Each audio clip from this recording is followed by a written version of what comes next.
perbanyak istighfar. Terutama ya sudah tualah. Makanya Nabi SAW ketika di usia-usia senjanya itu memperbanyak istighfar dan tasbih pada setiap ruku dan sujudnya. Berdasarkan perintah Allah Subhanahu wa taala, "Idza jaa nasrullahi wal fath wa ra'aitan nas yadkhuluna fi dinillahi afwaja fasabbih bihamdi rabbika wastaghfir. Innahu kana tawwaba." Setelah turunnya ayat ini, ada perintah untuk bertasbih, bertahmid dan istighfar, maka Rasul tidak pernah meninggalkan 3 kalimat ini dalam ruku dan sujudnya. Di usia senjanya. Itu Nabi, bahkan istighfarnya saja paling sedikit 100 kali. Padahal sudah diampuni dosa yang telah, yang sedang, yang akan datang. Loh, kita pula tidak mau istighfar, kan aneh gitu.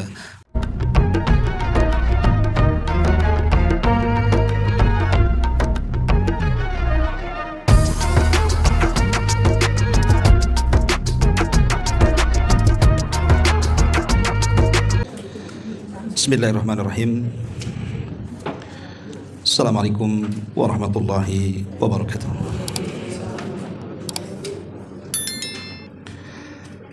Alhamdulillah wassalatu wassalamu ala Rasulillah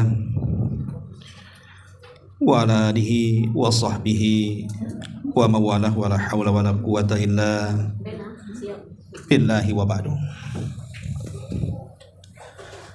Alhamdulillah, segala puja dan puji hanya milik Allah Subhanahu wa taala. Di siang ini kita bisa kembali kumpul di Saung Sunda Sawargi. Tak lupa salawat dan juga salam tetap kita hadiahkan kepada Rasul kita, qudwah kita dan uswah kita semuanya, Rasulullah Muhammad sallallahu alaihi wasallam.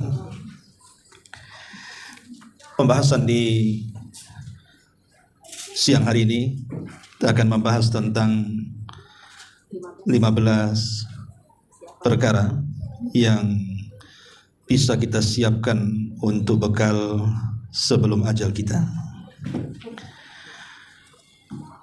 Ma'asyiral muslimin wal muslimat rahimakumullah. Di dalam Al-Quran, kematian itu disebut dengan musibah. Sebagaimana Allah Subhanahu wa taala berfirman dalam surah Al-Maidah ayat 106.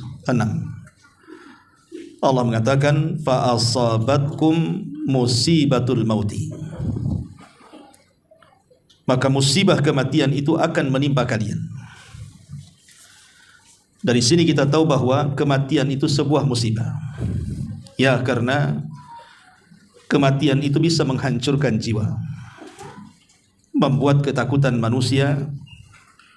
Betapa banyak akibat kematian anak-anak menjadi yatim. Betapa banyak akibat kematian pemerintah bahkan negara menjadi khawatir. Bahkan kematian sendiri bisa merobohkan kesombongan orang yang sombong, bisa melemahkan kekuatan orang yang merasa kuat, karena kematian tidak mengenal siapapun. Dan kita bisa saksikan dari sejarah, dari zaman ke zaman, betapa banyak orang-orang kaya mati, raja-raja, bahkan orang-orang mulia sekelas para nabi dan rasul juga tidak luput dari kematian. Artinya kematian itu musibah. Tetapi musibah kematian ini tidak lebih besar dibandingkan musibah lalainya manusia dari kematian. Jadi kematian itu sudah musibah, tapi lalai dari kematian itu jauh lebih musibah lagi.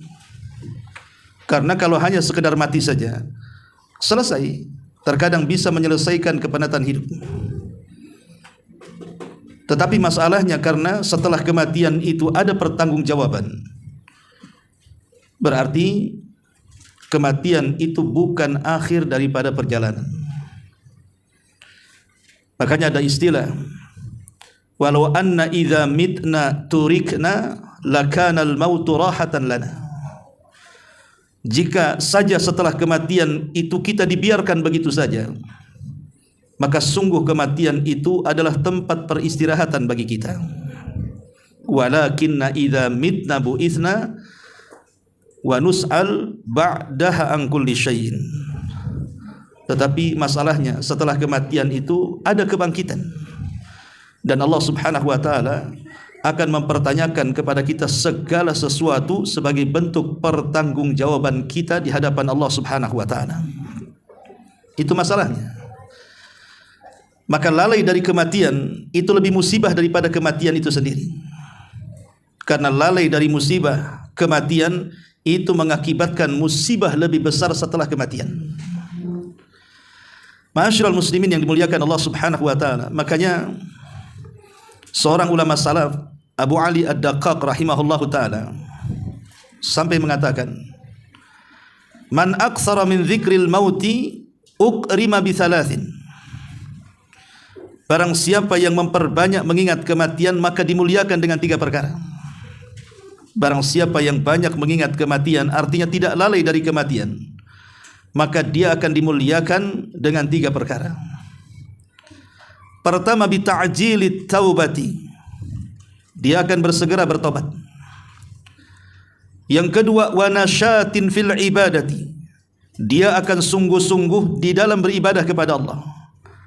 Wa qana'atin fil qalbi, dan akan tertanam qanaah, bentuk redha dalam hati dari setiap pemberian Allah Subhanahu wa taala. Dia tidak akan tertipu dengan dunia. Tetapi kata beliau, wa man nasiyal mauta uqiba bi thalathin, tapi siapa yang melupakan kematian, dia pun dihukum dengan 3 perkara. Apa saja 3 perkara itu? Bitaswifin fit taubati, maka dia akan mengundur-undur taubat, melambat-lambatkan taubat. Kapan lu taubat? Nanti-nanti. Wa kaslin fil ibadati, menjadi lemah dan malas saat beribadah. Wa adamil qanaati fil qalbi, dan hilang perasaan qanaah, redha dengan pemberian Allah. Dia akan tergantung hatinya dengan dunia. Inilah fungsi kenapa kita tidak boleh lalai dari kematian. Karena orang yang lalai dari kematian dipastikan dia tidak mau tobat. Dia akan malas ibadah dan hatinya akan tergila-gila dengan dunia. Tapi sebaliknya, orang yang mengingat kematian, maka dipastikan dia akan bersegera bertobat dan akan semangat untuk beribadah, dan pasti hatinya juga akan hanya diberikan kepada Allah Subhanahu wa taala saja. Ma'asyiral muslimin wal muslimat rahimakumullah.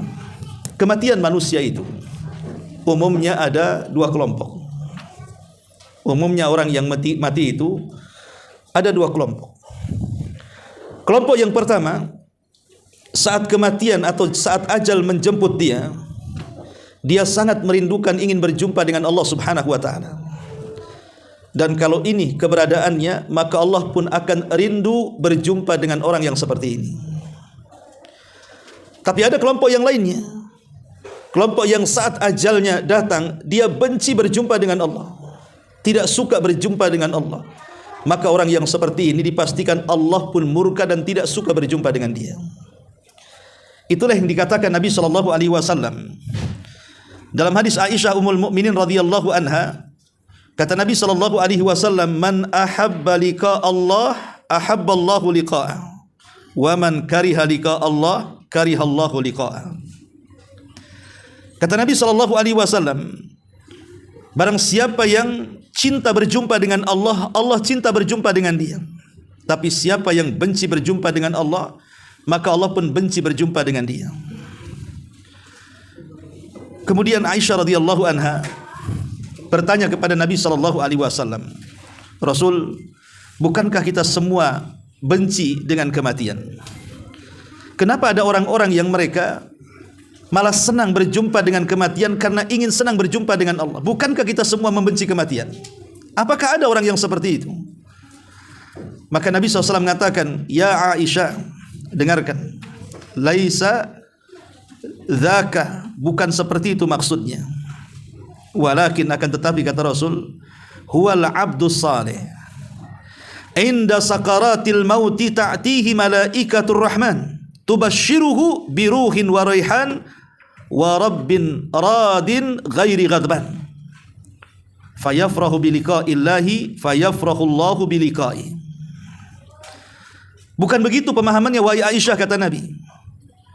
Tetapi di sana ada hamba yang saleh, yang tatkala sakaratul maut datang, maka malaikat-malaikat rahmat mendatanginya, kemudian menghabar gembirakan dengan wewangian yang luar biasa dan keridhaan Allah Subhanahu wa taala kepada hambanya, maka hamba itu juga akhirnya senang ingin berjumpa dengan Allah, Allah pun senang berjumpa dengan dia. Ammal abdul asi, adapun hamba yang bermaksiat, kata Nabi, fatatihi malaikatur rahman tubashiru bi sakhatin wa adzabin fayakrahu liqa Allah fayakrahu Allahu liqa'ah. Maka hamba yang lalai, yang bermaksiat, malaikat rahmat akan datang dan menghabar gembirakan dengan azab yang datang dari Allah. Maka ketika itu dia benci berjumpa dengan Allah, Allah pun benci berjumpa dengan dia. Maksudnya apa? Jadi saat manusia itu meninggal dunia, detik-detik meninggal dunia, berdasarkan riwayat sahabat Nabi SAW, Nabi SAW menjelaskan dalam hadis yang panjang sekali dari Bara bin Azib radhiyallahu an, bahwa tatkala manusia meninggal itu didatangi oleh beberapa malaikat, salah satunya adalah malakul maut dan malaikat-malaikat pembantu, di mana malaikat-malaikat ini mendatangi orang yang hendak dicabut nyawanya, kemudian akan membisikkan di telinganya. Lah, bisikan ini ada dua macam. Bisikan yang pertama, bisikan kabar gembira dan mengatakan alla takhafu wa la tahzanu wa abshiru bil jannati allati kuntum tu'adun. Jangan sedih, jangan takut, karena Allah sudah janjikan surga kepadamu. Tapi bisikan yang kedua sangat mengerikan dan mengatakan ya ayyatuhan nafsul khabithah irji'i ila ghadabin minallahi wa sakhati. Wahai jiwa yang buruk, keluarlah kepada kemarahan dan kemurkaan Allah Subhanahu wa taala. Lah, bisikan yang pertama di mana Allah Subhanahu wa taala mengutus malaikat untuk menghabar gembirakan kepada orang yang akan dicabut nyawanya. Saat itulah orang yang sedang sakaratul maut rindu berjumpa dengan Allah. Maka saat menjelang kematiannya, Allah pun sangat rindu ingin berjumpa dengan dia. Tapi bagi orang yang kena bisikan yang kedua, diancam dengan kemurkaan dan kemarahan Allah Subhanahu wa taala, disitulah dia benci berjumpa dengan Allah, dan saat itulah Allah juga benci dengan dia. Atau logikanya seperti ini. Ada dua orang saat hidup di dunia ini, yang satu dia kumpulkan dunianya. Setelah terkumpul dunianya, maka dia sedekahkan dunianya hanya untuk membangun istana di sorga. Sementara yang satu dia kumpulkan dunianya, setelah terkumpul dunianya, justru dia membuat istana di dunia. Saat kematiannya, tentu kelompok yang pertama dengan yang kedua akan berbeda.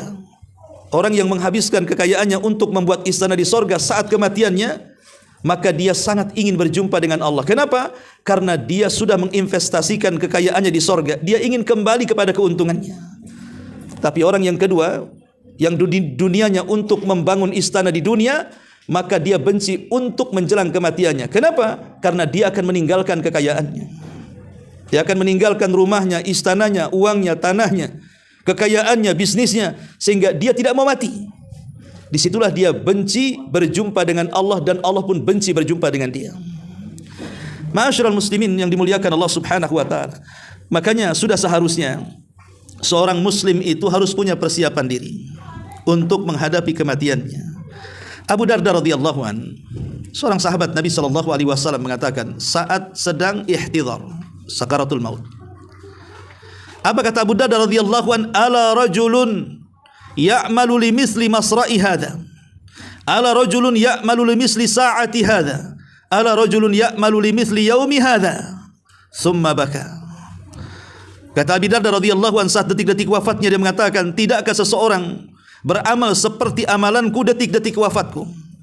Tidaklah seseorang beramal dengan amalanku seperti saat ini, dan tidaklah seseorang beramal dengan amalanku seperti hari ini. Kemudian Abu Darda menangis. Datang istrinya dan mengatakan, atabki wa qad sahibta Rasulillah, bukankah engkau sudah berkawan lama, begitu lama dengan Rasul, kenapa kau masih menangis? Maka Abu Darda radhiyallahu an mengatakan, mali la abki wala adri allamun ahjam min dhunubi. Kenapa aku tidak menangis, kata Abu Darda, sementara aku tidak tahu apakah pahalaku jauh lebih besar dibandingkan dosa-dosaku, apakah balasanku lebih mulia dibandingkan azabku, apakah yang akan saya terima itu dalam bentuk kebahagiaan atau dalam bentuk azab yang akan Allah timpakan. Lihat bagaimana Abi Darda radhiyallahu anhu mengajarkan kepada kita perlunya persiapan. Kalau sekelas Abu Darda saja, persiapan kematian itu penting. Apalagi kita. Makanya Abu Hurairah radhiyallahu anhu juga sama, menjelang wafatnya dia menangis. Kemudian ketika ditanyakan kepada Abu Hurairah, "Wa ma yubkika ya Abu Hurairah?" Apa yang membuat Anda menangis wahai Abu Hurairah? Maka Abu Hurairah mengatakan, "Wallahi la abki ala dunyakum." Demi Allah aku menangis bukan karena dunia kalian. Walakinni abki ala bu'di safari wa qillati zadi wa inni asbahtu fi su'udin muhbitin ala jannatin aw narin wa la adri ayyuhuma ya'khudhu bi. Kata Abu Hurairah radhiyallahu anhu, aku menangis karena setelah kematianku ini safarku semakin jauh sementara bekalku semakin sedikit. Dan nanti aku akan dinaikkan ke sebuah tempat yang tinggi, kemudian aku akan dilemparkannya. Aku tidak tahu apakah yang menyambarku surga ataukah neraka. Aku tidak tahu apakah yang menyambarku surga ataukah neraka. Itulah Abu Hurairah radhiyallahu an, penghafal hadis terbanyak. Dia mengatakan perjalananku setelah kematianku sangat banyak, sangat jauh, sementara bekalku sangat sedikit. Harusnya perkataan ini bukan Abu Hurairah yang mengucapkan, tapi kita yang mengucapkannya. Karena dia sahabat Nabi SAW, kullan wa'adallahul husna. Seluruh para sahabat dijanjikan sorga, sementara kita belum ada jaminan sorga. Harusnya kata-kata ini layak kita ucapkan, bahwa safar akan terlampau melelahkan, sementara bekal tidak cukup dalam perjalanan. Maka sudah selayaknya seseorang itu merenungkan kematian dan persiapan menuju kematian. Cobalah kita renungkan sedikit, entah tengah malam, sepertiga malam habis tahajud kita berenung sedikit soal kematian. Bagaimana ketika ruh itu dicabut dari badan kita, kemudian tiba-tiba kita dihantar ke kuburan. Kemudian sampai di kuburan datang Munkar dan Nakir bertanya soal tiga soalan. Kemudian kita sendirian di sebuah ruangan hanya 1 kali 3,5 meter. Kemudian suasana gelap mencekam, suasana yang sangat menakutkan, dan begitu seterusnya. Pernahkah terbayang kalau kita ini akan sampai ke tempat itu? Makanya Anas bin Malik radhiyallahu anhu sampai mengatakan, "Ala uhaddithukum biyaumaini wa lailataini lam tasma'ul khalaiq bimithlihinna." Maukah aku habarkan, kata Anas bin Malik, tentang 2 hari atau 2 malam di mana seluruh makhluk tidak pernah mendengarnya. Kata Anas bin Malik, maukah aku jelaskan kepada kalian tentang 2 hari atau 2 malam di mana seluruh makhluk tidak akan pernah mendengarnya. Kemudian Anas bin Malik mengatakan, "Awwalu yaumin yaji'ukal bashir minallahi ta'ala imma biridahu au bisakhatihi." Malam pertama adalah di malam ketika malaikat datang menemui kita untuk menjemput ajal kita. Kita tidak tahu 2 malaikat yang datang kepada kita ini. Apakah yang satunya menghabar gembirakan tentang kematian kita, ataukah yang satunya menghabarkan tentang amarahnya Allah kepada kita. Dan hari itu akan sampai kepada kita saat dicabut ruh kita. Kemudian yang kedua, wa yaumun tu'radu fihi ala rabbika akhidha kitabik imma biyaminik aw bishimalik. Dan hari kedua saat dibentangkan catatan amalan kita, kita tidak tahu apakah tangan kanan kita yang mengambilnya ataukah tangan kiri. Kemudian Rasul mengatakan, wa lailatun tasta'nifu fihal mabitu fil kubur. Dan ingat, nanti kita akan menjumpai 1 hari atau 1 malam, di malam pertama kita masuk dalam kuburan. Di malam pertama kita masuk dalam kuburan, semua kita akan merasakannya. Logikanya, kalau seandainya kita dikurung di sebuah tempat, tempat itu mungkin berupa kamar, tidak ada kipas, tidak ada AC, tidak ada listrik, tidak ada HP, tidak ada apa-apa, hanya ruangan kosong gelap gulita. Bisa bertahan berapa hari kita dalam ruangan itu? Tidak ada makan, tidak ada minum, tidak ada manusia yang menemani. Saya kira 2-3 hari tidak akan tahan manusia. Seperti program apa itu? Uka-uka tuh. Kan ada ya, suruh digelap-gelap, suruh uka-uka tuh. Coba itu saja sudah nggak tahan itu. Ada yang sampai pingsan. Ini di kuburan nggak akan keluar lagi sampai kiamat dibangkitkan. Gimana rasanya ketakutan yang luar biasa manusia di situ. Makanya sekali lagi pentingnya seseorang itu untuk mempersiapkan kematian kita. Ma'asyiral muslimin wal muslimat rahimakumullah. Sebelum saya jelaskan tentang persiapan-persiapan ini, tentu di dalam kematian itu, di balik itu ada hikmah yang perlu dipahami. Pertama, bahwa di antara hikmah kenapa Allah Subhanahu wa taala mewafatkan kita hamba-hambanya, ada hari di mana kita ini akan terlepas daripada ruh kita. Apa hikmahnya? Pertama, hikmah kematian itu, bahwa kematian itu adalah marhalatun yamurru bihal insan. Sebuah marhalah di mana setiap manusia harus melaluinya. Makanya sering saya katakan kenapa Nabi Adam harus diturunkan dari sorga ke bumi, supaya merasakan kematian. Kalau Adam tetap di sorga tidak akan ditembus dengan kematian, karena sorga itu sesuatu yang kekal abadi dan tidak ada kefanaan. Tapi ketika Adam kemudian diturunkan dari sorga ke bumi, maka sejak itulah Adam mengalami apa yang disebut dengan kematian, karena dia adalah manusia, di mana setiap manusia itu akan sampai kepada marhalah seperti ini, di mana ruh dan jasad pasti terpisah. Ma'asyiral muslimin wal muslimat rahimakumullah. Yang kedua, bahwa kematian itu adalah kamalu qudratillahi azza wajal, kesempurnaan kekuasaan Allah kepada kita. Allah itu maha kuasa, menghidupkan orang, mematikan orang, menyuburkan tanah, menghancurkan tanah, membangun alam semesta, menghancurkan alam semesta. Itu semua kesempurnaan kekuatan Allah. Allah itu zat yang maha kuasa. Sekarang pertanyaannya, siapa manusia yang merasa paling jago di bumi? Mana mereka sekarang? Fir'aun yang mengatakan bahwa seluruh lautan dan sungai berada di bawah kakiku. Di mana Fir'aun? Allah tenggelamkan dalam air. Kemudian Namrud yang dengan sombongnya mengatakan ana uhyi wa umit, saya bisa menghidupkan dan mematikan. Di mana Namrud mati dengan seekor nyamuk yang diselipkan di dalam otaknya selama 40 tahun, tersiksa. Akhirnya setiap kali datang sakit kepalanya, dia menyuruh pembantunya untuk memukulkan dengan sandal. Selama 40 tahun kepalanya dipukul sandal. Apa enggak mati? Enggak percaya? Boleh. Ya, pukul aja 40 kali. Setiap hari sampai 40 tahun. Apa enggak mati orang itu? Sakuat-kuatnya Namrud pun mati jadinya kan. Gara-gara nyamuk bersarang, kepalanya dipukuli sampai mati selama 40 tahun. Qarun yang gemboknya saja, kunci-kunci gemboknya saja itu dibawa oleh orang-orang kuat, bukan 1-2 orang. Banyak yang menggotongnya. Macam mana gemboknya, macam mana pintunya, macam mana gudangnya. Kuncinya saja yang bawa orang-orang kuat itu.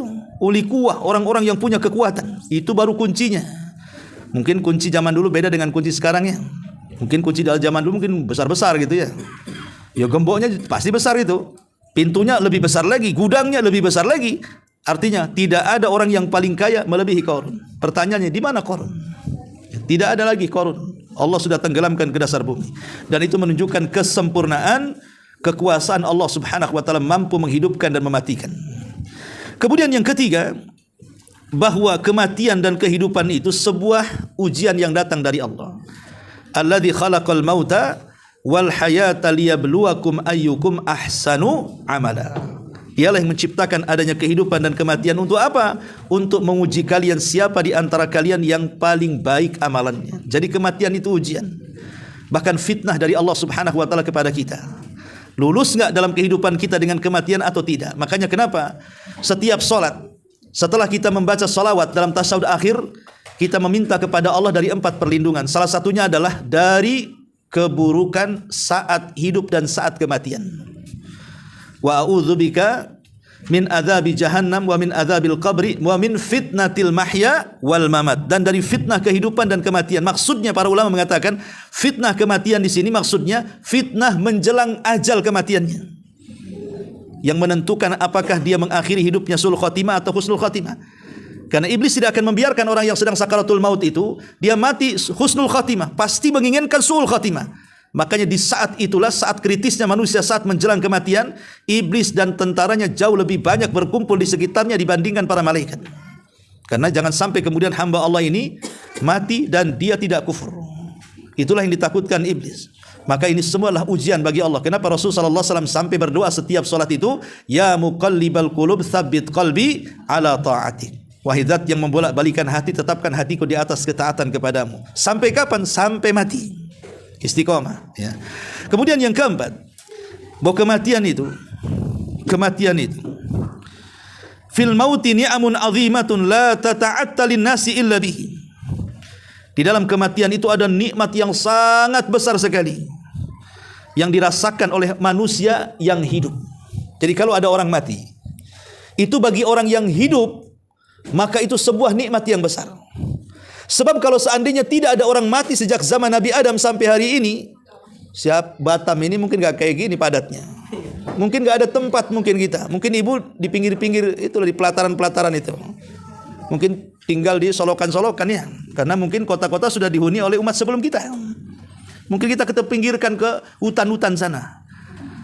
Kalau seandainya sejak Adam sampai hari ini tidak ada orang mati, kita nggak bisa bayangkan. Coba bayangkan.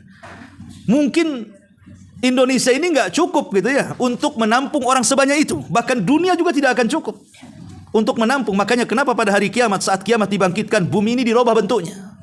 Yang tadinya bulat akhirnya terhampar. Sebab kalau bumi bulat kemudian Allah membangkitkan sejak Adam sampai yang terakhir mati, nggak akan muat. Makanya dengan cara Allah katakan wal ardu muddat, dan bumi dibentangkan, maka walaupun manusia dibangkitkan semuanya, maka bumi akan siap menampungnya. Artinya dengan adanya kematian nikmat besar bagi yang hidup, sehingga orang yang hidup bisa bertempat tinggal di mana saja. Bumi masih longgar bagi mereka. Ini diantara hikmah kematian juga. Dan kematian juga, lam yakhliqillahul bashar fid dunya ala hilqatin qabilatin lid-dawam. Bahwa diantara hikmah kematian, Allah tidak menciptakan manusia di dunia ini dalam bentuk yang kekal abadi. Dalam bentuk yang kekal abadi tidak. Demi kemaslahatan. Demi kemaslahatan. Coba kalau seandainya di zaman Nabi Nuh, yang postur tubuhnya seperti postur tubuh Adam kan, 30 meter, kemudian datang ke saung Sunda minta makan, kira-kira berapa bakul tuh dia makan tuh? Pun susah kalau mereka desak-desak bayar listrik, diinjak-injak kita ini. Mungkin kepencet-pencet mati itu saat ngantri itu. Kalau kumpul sama kaumnya Nuh ya, yang besar-besar itu. Kemudian kalau mereka buat mobil juga mungkin lebih besar, mungkin segede gini mobilnya. Mobil kita kecil, disangka mobil-mobilan sama orang tuh. Ya. Jadi kan ini hikmah sebenarnya. Kenapa kemudian adanya kematian itu? Ya, ini diantara contoh hikmah-hikmah yang disebutkan para ulama. Ma'asyiral muslimin yang dimuliakan Allah Subhanahu wa taala, intinya bahwa dalam kematian itu ada hikmah. Maka jangan pernah kita dilalaikan dari kematian. Kalau sampai kita dilalaikan dari adanya kematian, karena ada saja orang-orang itu yang menganggap dirinya tidak akan mati, itu masalahnya. Padahal di depan mata loh sudah jelas-jelas dia melihat orang tabrakan mati, jelas-jelas mati. Bahkan dengan tangannya dia mandikan, dengan tangannya dia kafankan, dengan tangannya dia solatkan, bahkan dia kuburkan. Habis menguburkan orang mati, dia tidak merasa dia akan mati. Buktinya apa? Buktinya tidak berubah kehidupannya. Habis dari kuburan ngantarkan jenazah, ya tidak sholat tetap tidak sholat. Tidak mau ngaji tetap tidak mau ngaji. Tidak mau silaturahmi tetap juga, tidak mau baca Quran juga, dan begitu seterusnya. Itu tanda bahwa dia lalai mengingat kematian. Padahal kematian di depan matanya. Makanya kenapa kemudian lalai dari kematian itu? Bisa mengakibatkan banyak hal. Pertama, orang yang lalai dari kematian itu biasanya suka menghabiskan waktunya kepada sesuatu yang tidak ada manfaat dalam hidupnya. Dipastikan itu. Orang yang suka hura-hura hari-hari, menghambur-hamburkan kekayaannya dengan maksiat, ke tempat-tempat maksiat, atau mungkin menghambur-hamburkan kekayaannya ke tempat-tempat yang mubah, atau membeli sesuatu yang mubah, dan begitu seterusnya. Ini umumnya orang yang seperti ini biasanya karena tidak ingat mati. Maka dia habiskan umurnya untuk perkara-perkara yang tidak ada faedahnya. Ataupun yang kedua, biasanya orang-orang yang lalai dari kematian itu, dia mengecilkan perkara-perkara yang besar. Contoh, meremehkan dosa. Dia kira kalau seandainya dia tidak sholat, atau meninggalkan sholat 5 waktu, kemudian jatuh kepada perkara-perkara maksiat, zina, judi, dan yang semacamnya, dia kira Allah tidak akan Allah membiarkan mereka. Tidak, Allah tidak akan membiarkan mereka. Karena orang yang lari dari kematian itu biasanya begitu, dia mengecilkan perkara besar. Ah, sholat itu buat apa? Yang penting KTP Islam katanya. Yang penting KTP-nya katanya. Ataupun biasanya seperti yang dikatakan Ali bin Dakok tadi, orang lari dari kematian itu akhirnya malas tobat, kemudian malas beribadah dan melakukan ketaatan, dan hatinya tergantung dengan dunia, tidak ada qanaah. Karena orang yang tidak ingat akan mati merasa dia hidup selamanya, sehingga setiap hari otaknya dipenuhi dengan duit dunia dan begitu seterusnya. Jadi tujuannya hanya mengejar dunia dan tidak ada yang lainnya. Dari pagi sampai malam sampai pagi lagi, itu yang dikejarnya. Dan ini bahaya. Betapa banyak orang yang dijemput kematian sementara dia tidak sadar, dia belum bertobat kepada Allah Azza wa Jalla. Dan umumnya orang ghaflah itu biasanya dia suka berbuat maksiat dan dosa, mengikuti hawa nafsu dan berpaling dari agama Allah Subhanahu wa taala. Ma'asyiral muslimin wal muslimat rahimakumullah. baik kita akan masuk. Lalu apa saja persiapan kita menjelang ajal kita ini? Adapun persiapan yang pertama tidak lain dan bukan tentunya adalah persiapan memperbanyak amal saleh. Ini sudah jelas secara umum, ya, secara umum bahwa persiapan kita menghadap kematian itu adalah memperbanyak amal saleh.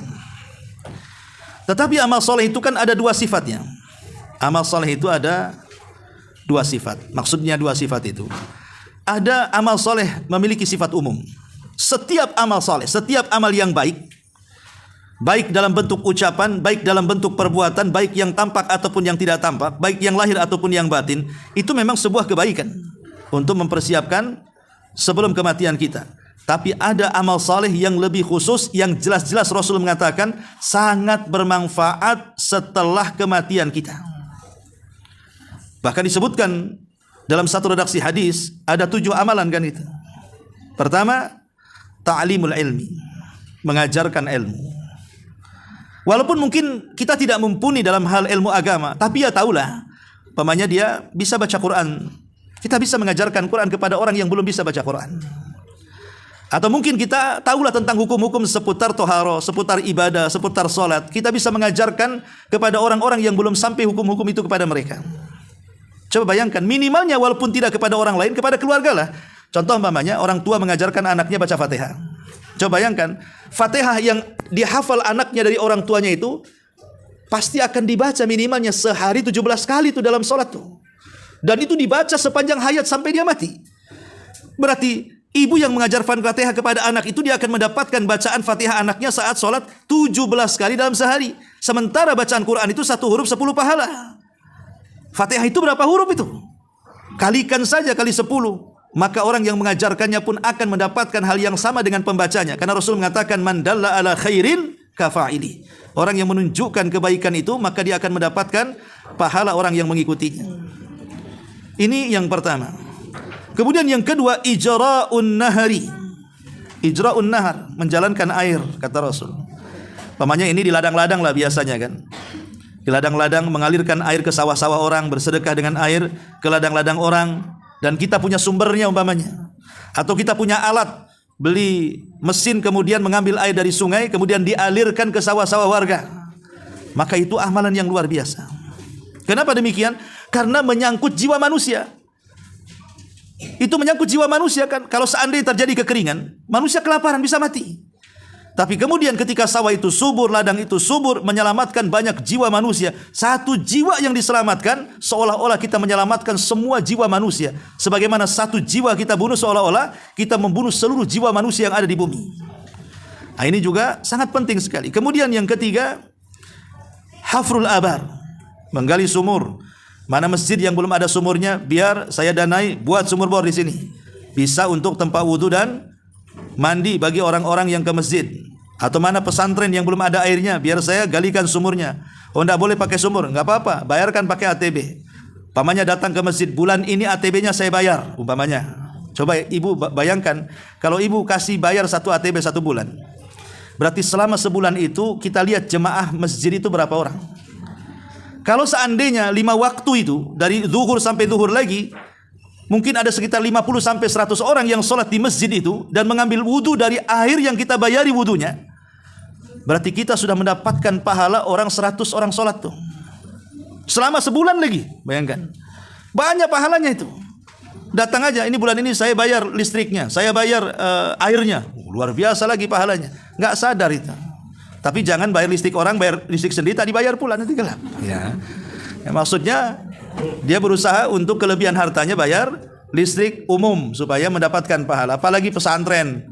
Pesantren pamannya yang tahfidz Quran itu 1000 orang. 1 bulan ibu bayari, ini listrik saya bayar. Selama 1 bulan anak-anak itu baca Quran, setiap 1 hurufnya 10 pahala. Apa nggak dapat banyak kita itu? Pahala hanya nyumbang bayar listrik 1 bulan. Jadi luar biasa. Ya, termasuk di sini hafrul abar. Ya. Kemudian yang keempat, gharasun nakhli, menanam pohon kurma. Ya kalau di Arab, kalau di kita kan manggala kan itu. Kita beli bibit-bibit mangga, kita tanam aja di pinggir-pinggir jalan itu. Kemudian kalau dia sudah berbuah, tulis saja siapa yang ambil silahkan. Jangan bakhil. Terkadang kita bakhil, codot aja nggak dikasih, diberongsongi sama ini plastik. Ya, nggak boleh itu. Kelelawar aja nggak boleh makan. Itu kan bakhil sekali itu. Ya. Di mana orang kelelawar itu tak boleh, ulat-ulat pun tak boleh. Disemprotnya sama Baiklin. Ya. Jadi boleh kita nanam pohon, kemudian buahnya kita bagi-bagikan. Biarkan mereka metik. Tapi jangan memanen sendiri. Makanya tulisi satu orang minimal satu umpamanya kan. Satu karung, ya habislah, satu aja. Baik, kemudian yang kelima, binaul masajid. Bangun masjid. Bangun masjid itu ya bukan bangun satu. Ya kalau memang punya uang satu masjid bagus ya. Tapi Nabi SAW tidak membatasi, karena Rasul mengatakan man banal lillahi masjidan kamif hasiqitatin, kata Rasul. Barang siapa yang membangun masjid seperti sangkar burung, kata Syaukani rahimahullahu taala, mengatakan apa maksudnya bangun masjid seperti sangkar burung? Berarti burung aja yang sholat jamaah, manusia tidak? Bukan. Artinya walaupun yang kita sumbangkan untuk pembangunan masjid tidak besar, entah satu lonjar besi, entah satu gerobak pasir, entah satu sak semen dan begitu seterusnya, maka dia pun sama akan dibangunkan satu istana di sorga. Gitu maksudnya. Jadi walaupun sedikit, pahalanya tetap dapat sama, akan dibangunkan rumah di sorga. Kemudian juga yang keenam, taurithul mushaf. Mewakafkan mushaf. Kita beli 1-2 mushaf di pasar, mana masjid yang rame, wakafkan di situ. Coba bayangkan kalau seandainya nanti mushaf kita diambil sama jemaah di situ kemudian dibaca, maka kita juga mendapatkan pahala baca Quran dia. Makanya ibu kalau ditakdirkan umroh atau haji gitu ya, mumpung di sana, cari beli mushaf, taruh di Masjidil Haram atau di Masjid Nabawi. Itu kan orang kan nggak berhenti 24 jam tuh. Mesti satu ketika juga pasti mushaf kita diambil dia. Pasti itu dipastikan kalau sudah ramai orang pasti akan terambil mushaf kita kan. Maka ketika terambil dan dibaca, kemudian dibaca Quran, maka kita juga dapat pahala bacaan Quran orang yang membaca dari mushaf kita. Maka jangan pelit ya. Kemudian juga yang ketujuh, tarbiyatul abna wa husnu ta'dzibihim. Tarbiyatul abna'i wa husnu ta'dzibihim. Berusaha mentarbiah anak supaya anak kita semakin besar, semakin berakhlak, semakin baik. Akhirnya saat kita meninggal mereka mendoakan kita tanpa kita minta, mereka sudah sadar sendiri. Tidak perlu kita katakan, nah nanti kalau abimu atau umimu sudah meninggal jangan lupa doakan. Tidak perlu, anak soleh itu tidak perlu diingatkan. Pasti dengan sendirinya, dengan pengetahuannya pasti dia akan mendoakan orang tuanya. Dan untungnya kalau kita mendidik anak dari kecil itu dalam ilmu parenting, kalau seandainya kita mendidik anak dari kecil sampai remaja kemudian dewasa, Allah takdirkan ketika dewasa mungkin dia salah jalan, masuk ke pergaulan bebas, sempat nakal, itu tidak akan lama, pasti akan kembali baik. Kenapa? Karena dia punya dasar. Tapi kalau dia tidak punya dasar, tidak pernah dididik agama sama orang tuanya sampai dewasa, kemudian dia menyimpang, umumnya sulit kembali. Karena dia tidak punya dasar masalahnya. Itulah dasar itu yang penting, mengembalikan orang yang tersesat jadi kembali dapat hidayah. Maka berikan tarbiyah mereka. Ini juga diantara 7 perkara yang sangat bermanfaat bagi bekal bagi si mayat sebelum kematiannya. Ma'asyiral muslimin wal muslimat rahimakumullah. Ini yang disebutkan dalam satu redaksi hadis. Kemudian adapun yang lainnya secara umum yang tidak disebutkan dalam redaksi hadis, apa saja persiapan bagi orang yang meninggal? An yatazawwad bis sadaqah. An yatazawwad bis sadaqah. Berbekal dengan sedekah. Berbekal dengan sedekah. Artinya sebelum kematian itu boleh kita berwasiat umpamanya. Tapi kan wasiat memang tidak boleh diwasiatkan seluruh harta, tidak boleh. Minimalnya wasiat itu paling banyak sepertiga. Lebih dari sepertiga tidak boleh, karena wasiat bisa merugikan ahli waris. Jadi kalau seandainya kita punya harta sebelum meninggal, ya kita katakan kepada anak kita, nah ini warisan sepertiganya, kasihkan pesantren, kasihkan masjid, kasihkan panti asuhan, kasihkan kepentingan-kepentingan dakwah. Nah itu sangat manfaat sekali. Ya, jadi berwasiat dengan sedekah itu sangat bermanfaat dan itu bekal setelah kematian. Ya. Karena Nabi SAW mengatakan, mahakum ri'im muslim lahu syai'un yusifihi yabitu lailataini illa wa wasiyatuhu maktubatun indahu. Tidaklah seseorang muslim memiliki hak yang harus ditunaikan, yang harus berwasiat di situ dalam 1 malam atau 2 malam, kecuali harus dituliskan wasiatnya. Karena kan wasiat itu kan ada 2 hukum ya. Ada yang hukumnya wajib, ada yang hukumnya sunnah. Hukum wajib itu kalau berwasiat dengan masalah muamalah hutang piutang, nadar, ya, ataupun wasiat, itu mungkin wajib. Pamannya sebelum meninggal dia menulis di situ, saya punya hutang sama si fulan sekian, saya hutang si Alan sekian, saya punya hutang ke si fulan ini sekian sekian sekian. Ini wajib ditulis. Supaya ketika dia meninggal, ahli warisnya bisa menyisihkan hartanya untuk membayar hutangnya. Walaupun sering saya katakan, kalau tidak ada warisan untuk membayar hutangnya karena warisan lebih kecil dibandingkan hutang orang tuanya, maka membayar hutang orang tua yang bukan dari uang waris itu tidak wajib. Hanya mimbabil bir, hanya sekedar berbuat baik saja anak kepada orang tua. Kalaupun tidak dibayar tidak salah anak. Umpamanya hutangnya 1 miliar, sementara warisannya 100 juta, kan nggak sesuai kan? Berarti yang 9 jutanya dari mana kan itu untuk membayar sisanya itu, sementara anaknya miskin. Maka tidak ada kewajiban anak untuk membayar hutang di luar dari harta waris. Tapi kalau ada harta waris wajib dibayar. Ya, itu perbedaannya di situ. Ya, jadi kalau tidak ada harta waris sementara orang tua meninggalkan kita hutang, maka tidak wajib dibayar. Artinya kalau tidak dibayar tidak berdosa anak. Tapi kalau seandainya mau dibayar oleh uang anaknya, itu mimbab albir alal walidaini. Itu masuk dalam bab tentang berbuat baik anak kepada orang tua semasa kematiannya. Tapi kalaupun tidak dibayar tidak ada masalah. Ini yang harus dipahami. Kemudian wasiat yang kedua itu wasiat yang hukumnya sunnah. Mungkin sebelum wafatnya dia kumpulkan anak-anaknya, nah tolong jangan tinggalkan sholat, jaga adik-adikmu, ajari agama, jangan suka malas untuk hadir di majelis ilmu. Pokoknya wasiat-wasiat nasihat. Nah itu sunnah hukumnya. Dan itu yang banyak dilakukan para ulama salaf.